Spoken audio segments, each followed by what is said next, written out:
Hello everyone and welcome to D&Q Football, where today we are discussing the preview for this monumental semi-final. A semi-final that many of us didn't expect to actually see, depending on the way that the groups shaped up, between the host nation Singapore and travelling Indonesia. Now Singapore ranked themselves at 160 in the FIFA men's rankings, quite closely aligned to their rivals for this game, 166 Indonesia.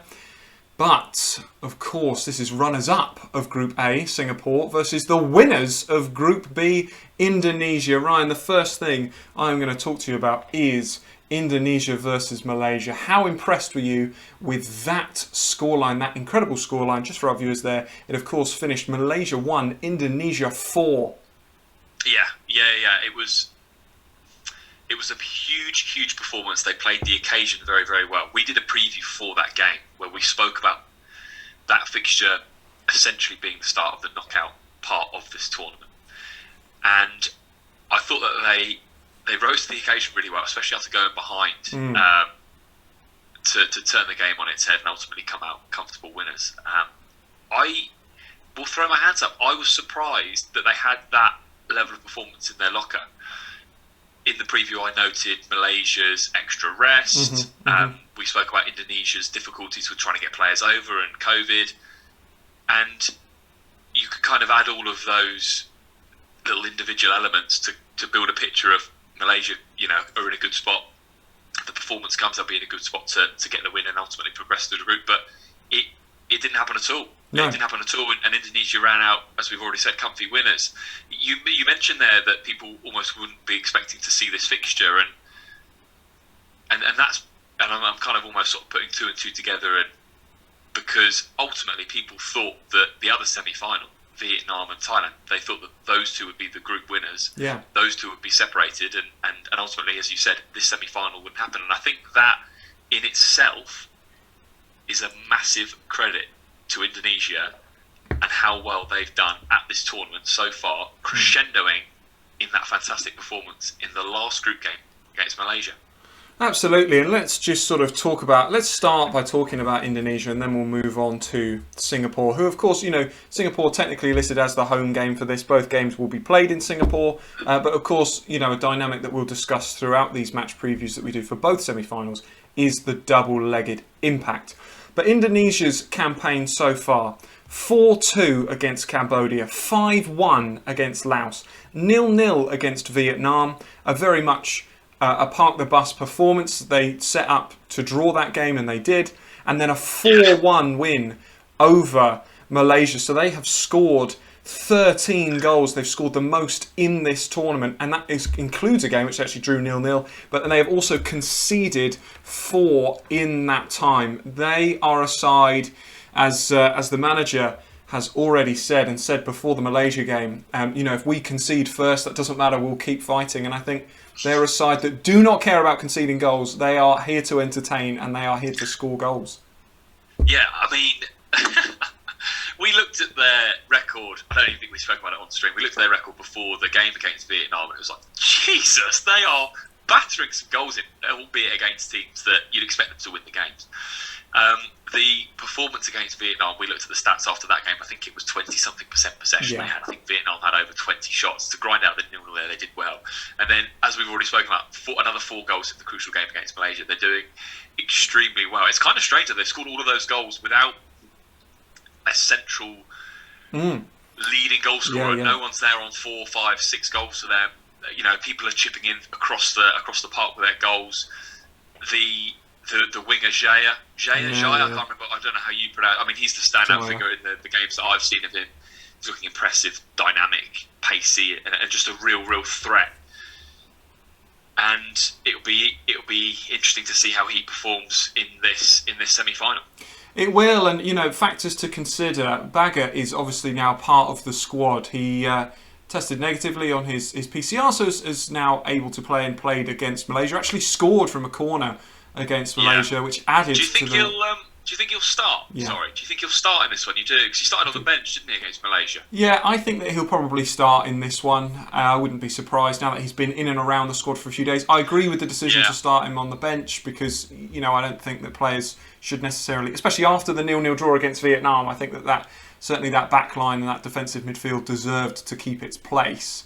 Yeah. But I think he will play. I mean, he just added to the ridiculous percentage of corners which Indonesia have scored from.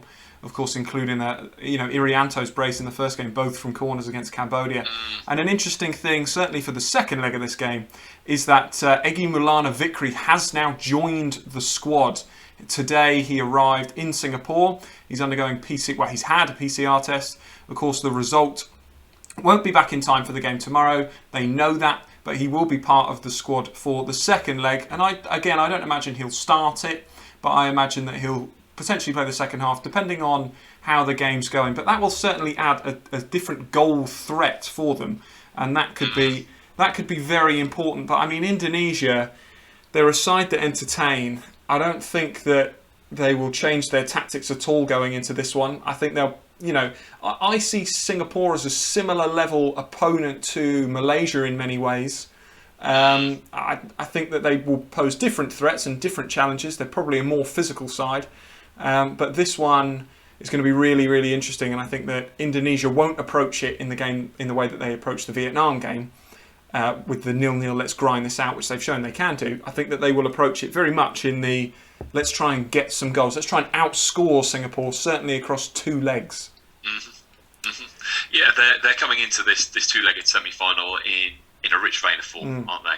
They won't be fearing this Singapore team, I don't think, after the 0-0 against Vietnam in particular, and then impressively swatting aside Malaysia. They'll be confident and they'll be ready.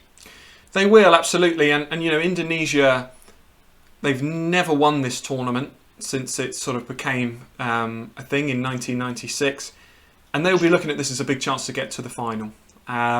Moving on then to Singapore, of course, the host nation in this tournament, runners up in Group A, which I don't think people predicted, but it was always going to be between them and the Philippines. And of course, they beat the Philippines very early on, 2-1, to set the tone for this group. And the Philippines, despite all their attempts, the 7-0 victory over Timor-Leste, which was Timor's only real battering, they just couldn't catch up. Singapore, very predictable in this tournament. They beat Myanmar 3-0, a good win against Philippines 2-1, beat Timor 2-0 in a game where Timor-Leste actually played really, really well. And then in the final game, in a close game against Thailand, they lost 2-0. What have you made of the host nation so far? We spoke before. Look, I mean, they've got out the group, which for them is it's actually an impressive feat. I know that might sound a little bit strange. They've won the tournament 4 times, but we spoke about in the pre-tournament preview, to try and say that quickly, the pre-tournament preview, that their last win was in 2012, and for the last 3 times that they've appeared at the tournament, they haven't got out of the group stage. So with the fact that they're hosting this edition, and the fact that it's been so long since they progressed from the group stages, they would have eyed up the group draw that they had, which had Cambodia and Laos in. That's correct, isn't it? And they had Myanmar and Timor were the two minnow Myanmar sides. and Timor, that was it. So the two minnows for that group. So they looked at that, especially the Timor game, and the crux of that group came on that Philippines result. Yeah. And as soon as they secured that win, they were always going to be in a great spot. Played 4, won 3. The only defeat to Thailand, who had won each of their games and progressed through top of that group.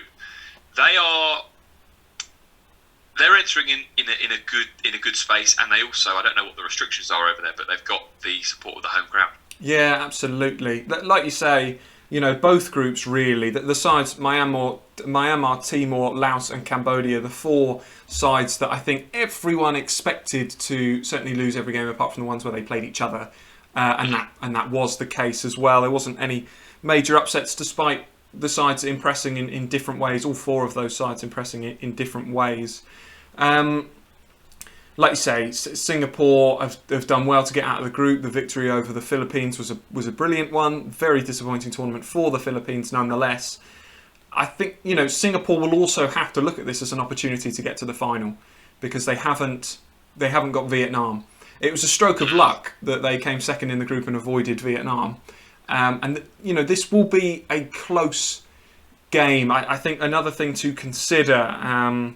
We spoke about Fandy in the preview. You spoke about Fandy in particular in the preview. First game, bangs in 2 goals, hasn't scored since. Their performance against Timor-Leste didn't look massively threatening against the lowest ranked side in the competition. Thailand, whilst they played well, no goal threat, lost 2-0. Kwok, a player that impressed me in some of their early games, he has had to leave the squad for surgery on his shoulder.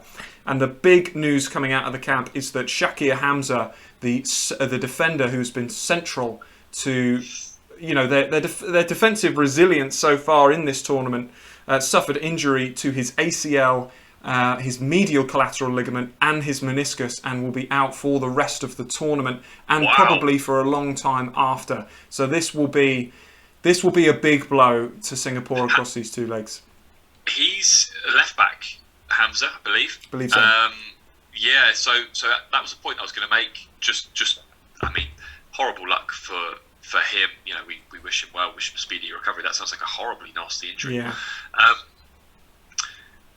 But with kind of almost sort of where we think this game's going to be won and lost, that could be a key element. We know that the Indonesia wide players have been particularly impressive in this tournament. We spoke about Jaya at the start. They've had a couple of other individuals, Yudo, and again, apologies on my pronunciation here, Rumakiek. He's been good off the bench, really good. I was going to say, so Yudo started, and I think Rumakiek started on a couple of occasions as well. Yeah. And they would have come up against the Singapore fullbacks, Hamza and Zusliman, who's on the right-hand side. So to hear that he is out and will miss both legs, and obviously there's a tournament and months to come, is a big blow for them. So that lends itself favourably to Indonesia for this game. I also looked at the kind of the centre of the park as a key area potentially. Are Singapore? To be fair, are both teams what they're going to opt for tactically? A 2 or a 3 in the central part. Harun is a big player for Singapore. Saya Hin has been in there alongside him throughout the majority of the tournament. They've rotated on a couple of occasions between a 3 and a 2. Ilianto, who's we've spoken about a fair bit on the channels, looked good for Indonesia in there. He's been joined by again, apologies, Kambuaya. Who's been in and amongst him. Again, they've gone typically with the 2, but will they go for? So there's a few key battles across the park. Yeah. Key battles that ultimately I think will determine where this semi-final goes across the 2 legs. And we're still. What do you think? How do you see it going? Well, we're still waiting for Ezra Walian, the Persib forward, to sort of turn up a little bit. Certainly in terms of goals, I think I think he's underperformed a little bit. I think that this hasn't really been a tournament for the central strikers, really, apart from debatably Dangda. Wingers have been pivotal. I think that Indonesia will probably. There's a chance they'll go with a 3, and the defensive midfielder, if they go with a sort of 1-2, will be Baggett, and he will transition between. He'll sort of play that quarterback role between centre back and central defensive midfielder, and add a bit of physicality in there. My personal prediction across the 2 legs is I'm going to go quite big. I think that we could see something in the region of Indonesia 5, Singapore 2. I think that we'll see 2-1, 3-1, or something like that. I think that Indonesia will win both games. I don't know if they've got it in their locker to keep a clean sheet when they play attacking. But I think that they will outscore Singapore, and I think that Indonesia will reach the final. What about you? Massive statement that I 100% agree with. I think Indonesia will progress. I don't know how comfortable it will be.